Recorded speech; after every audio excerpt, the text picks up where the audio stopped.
O Sassilotto começa como um pintor figurativo, mas a maturidade dele como artista, eu acho, né? Quer dizer, como a gente conhece o Sassilotto hoje, é basicamente pela produção concreta, construtiva dele, né? E daí esse caráter, de certa maneira, matemático que a obra tem, que se dá para alguns elementos. O uso de formas geométricas, por exemplo. No caso aqui das colagens, a gente vê essencialmente círculos. A repetição, quer dizer, a ideia de módulo, né? Uma peça, um elemento que se repete inúmeras vezes ao longo do quadro, ao longo da imagem. E ele se repete com pequenas mudanças de um para o outro. Então, no caso das colagens, você vai ver que essa fração que é aberta no círculo, ela muda de posição em relação ao círculo que está do lado.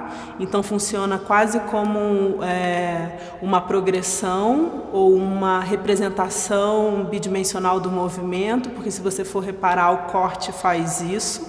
Ele passa de uma ponta para outra.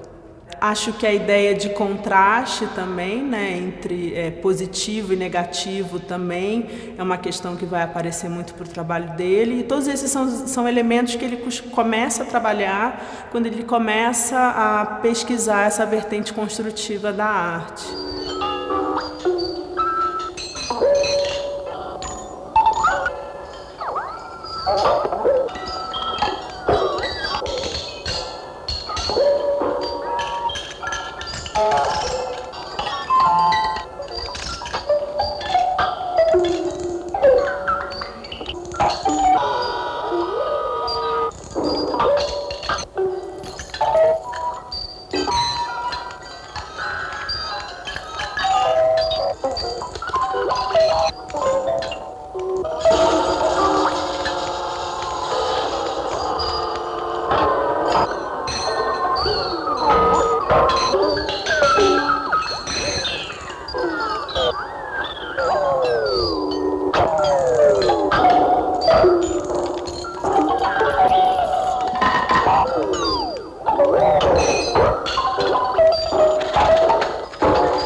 O título Audácia Concreta vem a partir de um texto do Décio Pinhatari, onde ele vai salientar de uma maneira muito forte uma audácia do Sassilotto e, obviamente, da obra dele, de fazer com que as pessoas reaprendam a ver, né? Quer dizer, com que elas não se conformem a ver as coisas da maneira como elas aparentam ser, né? Que elas olhem com mais cuidado para as coisas e para o mundo. E o concreto é porque todo o pensamento do Sassilotto, mesmo nas décadas posteriores, né, vai estar muito calcado com a herança dele do movimento construtivo brasileiro dos anos 50. Então vem daí o termo audácia concreta.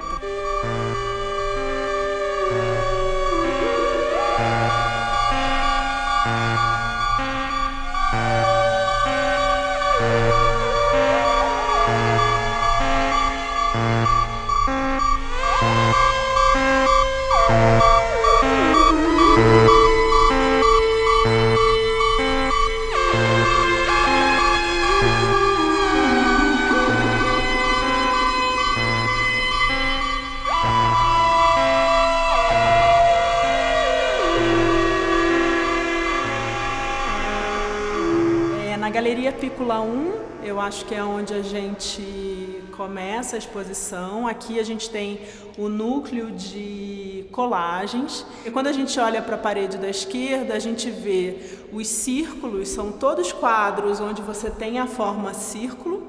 E em cada um deles você tem uma angulação diferente que vai aumentando, que vai sendo retirada desse círculo.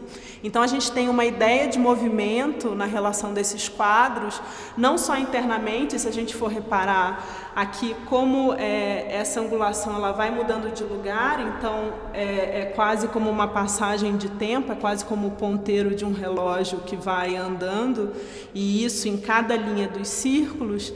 Mas também tem um movimento em relação entre um quadro e outro, que é essa angulação que vai abrindo, né, que vai aumentando. Então também essa diferença se dá na passagem de cada quadro. E se a gente for olhar para outra parede, quer dizer, a parede da direita, são exatamente os pares, né? Quer dizer, essa forma que está aqui, que a gente vê nesse quadro, por exemplo, é o que foi retirado do círculo que está no quadro em frente a ela.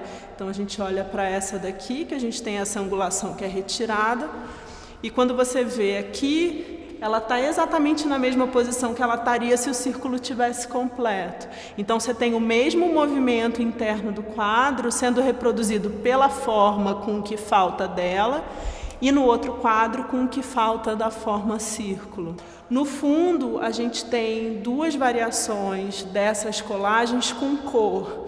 Uma com o círculo vermelho e um círculo interno azul, e o outro que é exatamente o contrário. Os círculos são azuis e os círculos internos desses círculos são vermelhos.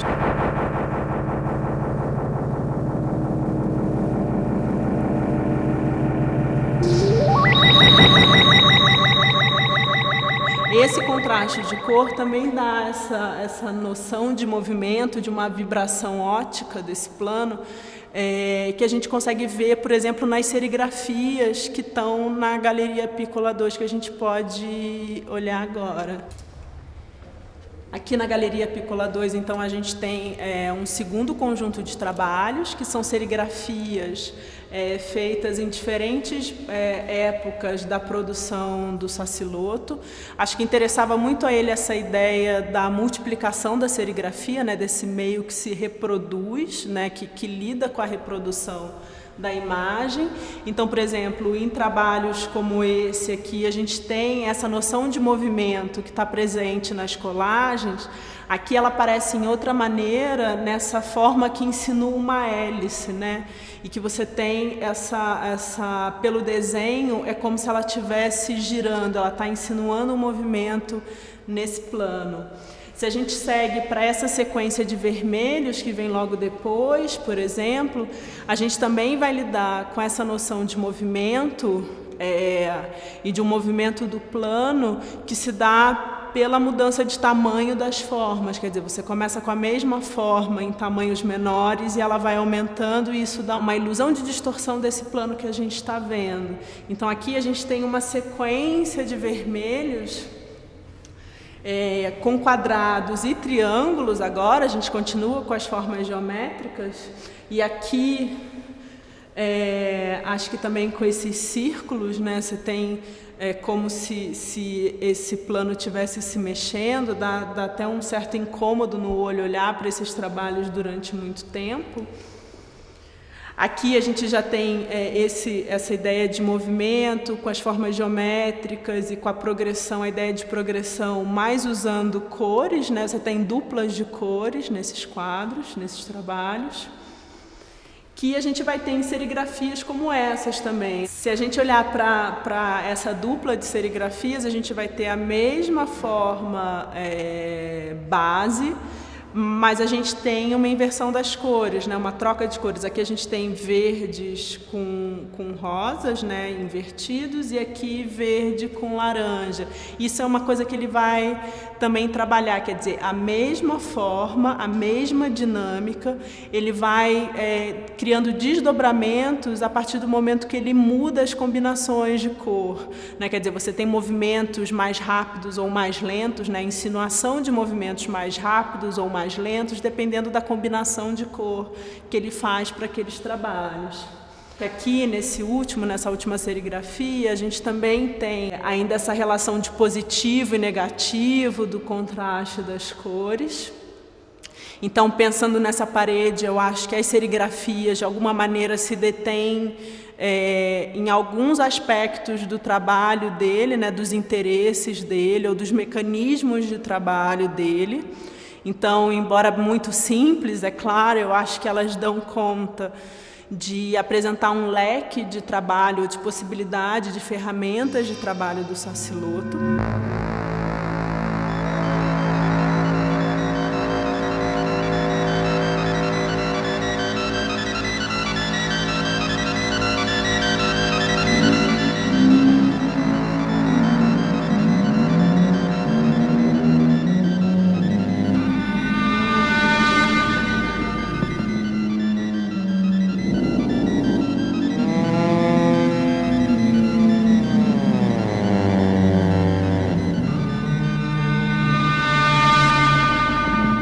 Esse estudo foi principalmente a partir do estudo que ele fazia para os trabalhos dele, que eram de fazer os recortes, por exemplo, das bolas que ele usa, né, dos triângulos, as figuras geométricas.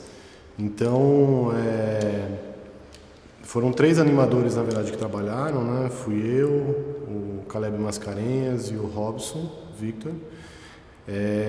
E dentro desse trabalho a gente procurou desenvolver, pensar como a gente poderia dar movimento para o trabalho do Luiz Saciloto, né? Que o trabalho dele tem um movimento sugerido, acho que em todas as obras dele tem um movimento sugerido, assim. Então a gente pensou exatamente como que a gente podia dar continuidade, né, a esse movimento que poderia estar sugerido ali nas obras, né?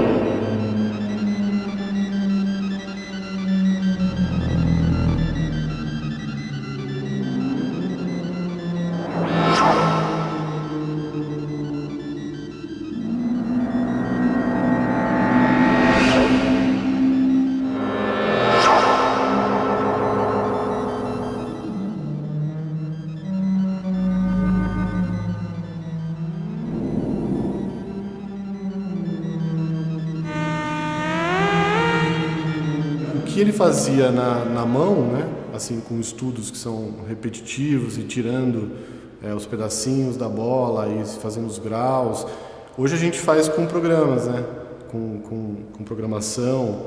Então, inclusive, uma das animações é exatamente isso. Você pega no processing e vai tirando um grau por vez de um círculo, de uma bola inteira. E aí ela vai se desconstruindo e depois se construindo de novo. Então, quer dizer, é exatamente o processo que ele fazia, mas a gente está, na verdade, reproduzindo pelo software, né? Então, não deixa de ser uma atualização, assim, do trabalho do Saciloto.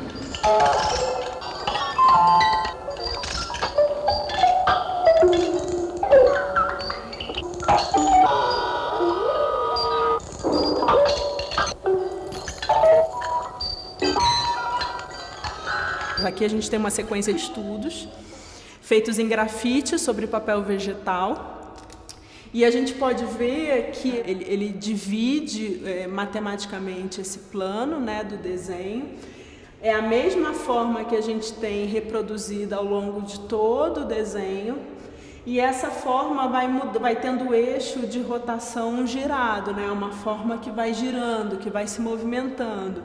Então esses estudos são bases para pinturas que ele vai fazer depois, porque são estudos dos anos 70, né? Então é uma coisa que ele está pensando ao longo de algumas décadas e que a gente pode ver também nas colagens, né? Quer dizer, muitas colagens se estruturam a partir dessa lógica de movimento, dessa lógica de desdobramento da forma. Então aqui a gente tem meio círculos, se a gente for ver aqui, são quase como quadrados com um outro quadrado retirado, né? Então a gente tem a forma de um L. E é muito engraçado porque se você chegar bem perto, você vê toda a marca do desenho, você vê a marcação dele com um X do centro da forma, é um desenho muito detalhado, é de fato um estudo para fazer um trabalho. Aqui é o contrário, quer dizer, se ali o círculo era a forma mais fortemente desenhada, Aqui o que ele mantém como forma é o que sobra, né? É o que falta, é o que fica faltando desse círculo, é o que ele corta desse círculo de vinil. Então é uma insinuação de círculo, né? Ele dá para o olho um pedaço de forma e o olho completa a forma inteira. Aqui a gente seguindo para o último desenho, que são com quadrados, né? Uma estrutura toda feita com quadrados. Aqui é o quadrado na sua forma convencional e ele vai girando. Vê como tem uma ideia de um storyboard, né? Ou de um flipbook, né? De uma imagem que ganha movimento a partir do conjunto de várias imagens estáticas, né? E a gente consegue ver, quer dizer, marca de borracha e de correção de posição, né? Isso é muito interessante, essa dimensão do estudo, né? Onde ele se permite reavaliar ou repensar a posição e a estrutura daquela forma. É uma exposição aparentemente muito simples de ser vista, mas eu recomendaria